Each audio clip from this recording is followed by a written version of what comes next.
Welcome to our homestead. I am excited to get this project started for y'all today and for us today. We have got a few different MrCool DIY mini splits that are going to be running off our solar system, and we're going to show you how we install those today.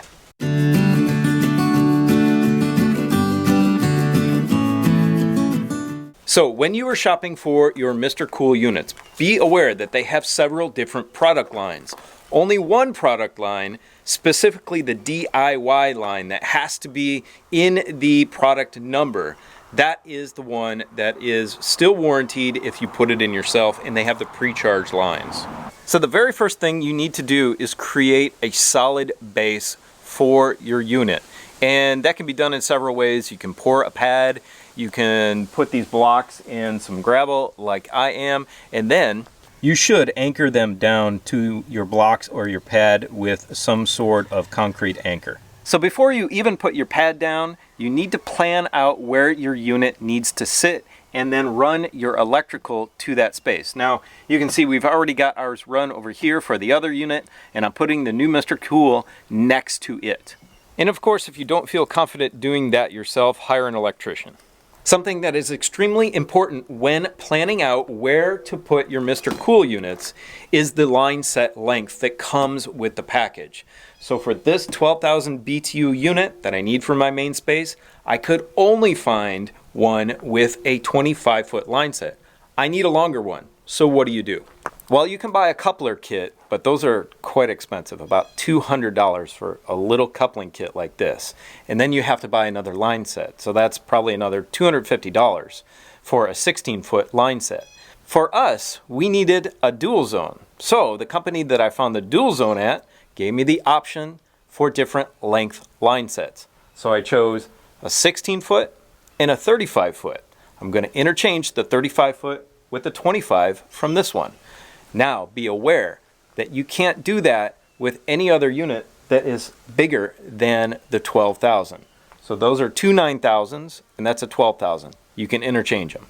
But be aware, the 18,000, the 24,000, and the 36,000 have a bigger line set, and you will not be able to exchange or interchange them with either of these. Whatever foundation you use, whether it's block or you pour a pad, it doesn't really matter, but make sure it's perfectly dead level, and you probably need a 4-foot or more contractor's level to be able to do that. And also keep in mind that you need a space like this between your block or to be built into your pad for the bottom drain for the outdoor unit.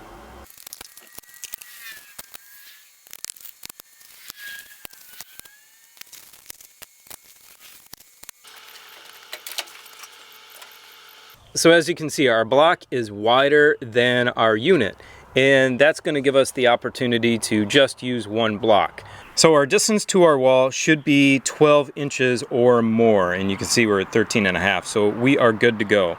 If we used the wall bracket and screwed it into the wall, our distance would have been 6 inches. But make sure you've got room to work around it, and you've got proper clearance on the side and in the front.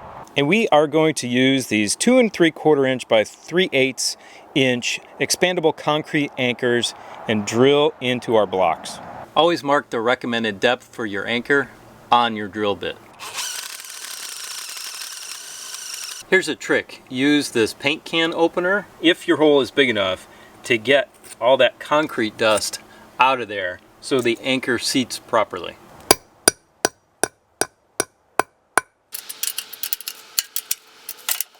We're going to be running our lines up this way and then down the wall at the top. Now that we have our outside unit properly placed and secured, it's time to head inside and install the head unit. So we are indoor in our main space here, and our head unit is going to go right up here on this wall. Make sure you pay attention to the instruction manual about clearances, but they are pretty good. You can put them fairly close to everything. I think the top clearance is a little less than 6 inches, and the sides are less than 5. Well, one thing you need to keep in mind is that you want to mount the mounting plate to the studs in the wall. So you are going to need a stud finder when mounting this. And it's also extremely important to keep this level. So if there's any tilt in this at all, the water from the drain line is not going to drain out properly. And that's extremely important if you don't want a wet wall or a unit that doesn't work properly. Now they do give you this template to mount up on the wall so you know where all the holes are. This is the most important right here. Only issue with this template is that you can't really see through it, but on here it's got marked US, US, and that's for the typical width of an exterior wall stud. So the other issue with this cardboard is it's not cut straight. So if you're trying to level it with the cardboard, it's not going to work. So put it up there, get a rough idea of where it is, punch one hole, and then we are going to put on our mounting plate. What I'm going to do from here is tape our mounting plate to the cardboard. So if I just used the cardboard, I would have been out of level by over 1/8 of an inch. So this way, having the plate over top of the cardboard gives me the best chance to get the entire thing level. Now I can properly mark my hole for the lines. And to do that, I'm just going to drive a nail through the center of it. Now pretty much all hole saws are not going to be thick enough to go through your entire exterior wall. So the best thing to do is to get a long drill bit. We're going to drill through the entire wall first at that slightly downward angle. We're going to then drill through this portion, come at it from the outside where this drill bit went through, and drill in. Now a tip for the hole saw, put it in reverse to start. Drill a little bit into the wall, maybe 1/16 of an inch, and then put it to forward and drill the rest of the way. When inserting the sleeve, you are going to have to move the insulation out of the way. So just get your finger in there, if you want to wear gloves, fine, and push it out of the way, but don't pull it down because you still need that insulation above.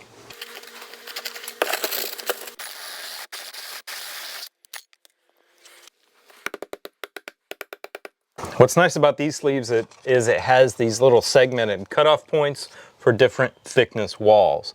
So just obviously pick the one closest to the wall and cut it off. So here's our indoor head unit. We've got our refrigerant lines. What we're going to do is bend those straight up and be very careful when you're bending them. Go very slow. They do have some springs on them to keep them from bending, which is nice. Here's our drain line. That's got to go straight out too. Now when we are going to wrap these before they go through the wall, that drain line needs to be on the extreme bottom, and that is so it drains properly. So make sure you do that. Now I told you earlier that I need a 35-foot line set for this head unit, and the line sets are interchangeable. However, the communications cable for the exterior unit and the interior unit, this one is still shorter. So I may have to switch these between the different head units. So we are going to gently bend these straight out 90 degrees. Our drain line is going to come underneath them right here. Then we're going to use the supplied wrapping tape to wrap these two together. Now we're going to feed this through the wall first and then lift our unit into place and set it on the wall. Now we're going to lift our unit into place and poke it through that tape on the outside. Again, make sure that your drain line is on the bottom. It's just going to connect to your bracket and snap into place. Now that we have everything out of the wall, I need to seal up this hole somehow. The kit comes with this tacky neoprene pads right here and also sealing clay. So we are going to shove that in the hole so I don't get any wasps that make themselves at home in my wall. And of course, be extremely careful when you're doing this. And instead of wrapping it the entire way down, I'm going to use a line set cover kit to cover everything up. Now we are ready to install the refrigerant lines on the outside. These are the pre-charged lines. You are going to need 2 crescent wrenches. Now in the manual, it does have the specific wrench sizes if you're not using an adjustable wrench like this. When you're unrolling the hoses, be extremely careful that you do not kink the hoses. They bend pretty easily and they have some good flexibility, so it shouldn't be that hard to do. So these fittings have specific torque specs. Make sure you adhere to those, and if you do not have a torque wrench available to you, then snug them up and then make one more quarter turn, and that should be perfect. Do not over tighten them and do not under tighten them, or you're going to get some leaking. So to prevent any leaking, this is the best stuff on the market, this Nylog Blue. Make sure you put this on the threads that you are attaching. It'll help out a lot. It really seals up flare fittings. Obviously we don't have that with these, but this is some good stuff. So remember, anything that I use here on the channel, I will always list it and put the links to it below in the description of the video. So the directions tell us to connect to the indoor unit first. So that's what we're gonna do. And then we're gonna run it down and connect to our exterior unit. So you can't mess this up. It's gray to gray, the larger line and the larger line, and blue to blue.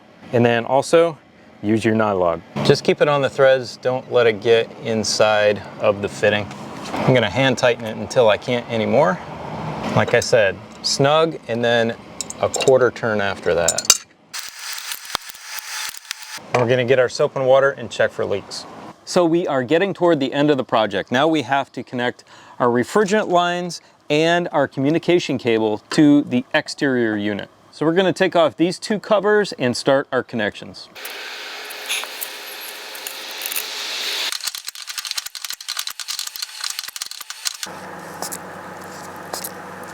So we have our wiring from our disconnect box over here through some conduit, and it's connected in here. That was a pain to get on, so I'm just gonna show you the picture, which is super easy.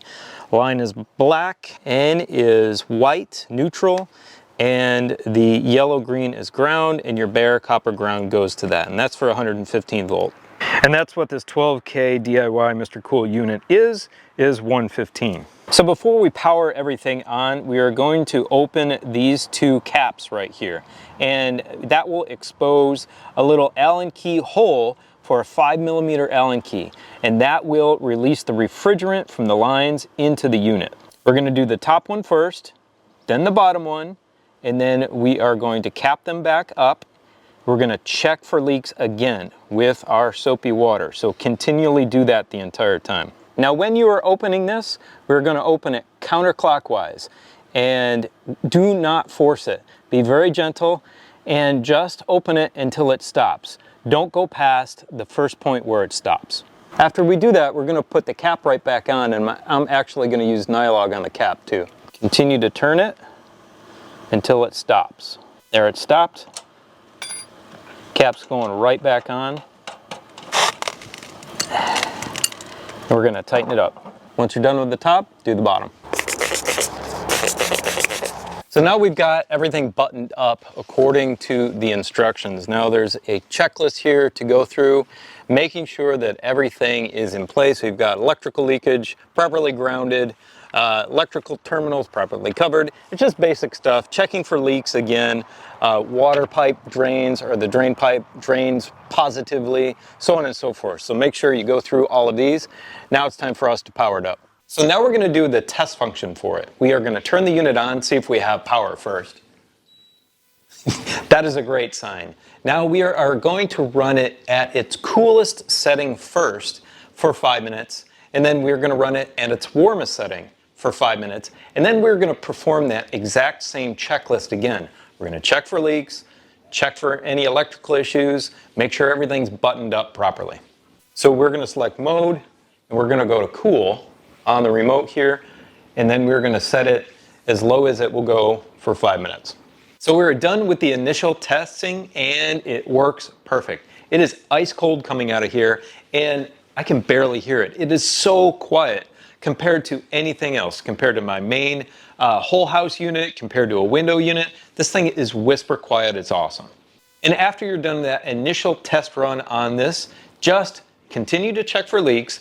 Then when you're satisfied everything is good, wrap everything up, put a line set cover on if you want, you're good to go. So we're testing the MrCool on solar. The only things that are running in the house are the one light in here and my fridges and freezers. We have our two EG4 6500EXs. Let's see how this MrCool starts up and runs on it. So currently we're using 250 watts through this inverter and about 75 through this inverter. I'm gonna go kick it on and I'm gonna turn it down to 74 degrees, kick the fan on high, and then see what we draw. So of course the camera was focused on this inverter and we aren't drawing anything extra from this side. We are drawing it from this side over here. So we bumped up to about 537 watts, pulling up to 662. There we go, 685. Must be entering its cooling cycle. Seems to be holding there. This MrCool has a turbo feature right here, which really kicks the fan into high gear. I'm gonna go push this and we're gonna watch where this goes. So that turbo feature has a really high fan speed and it looks like it just kicked it up for a brief minute there.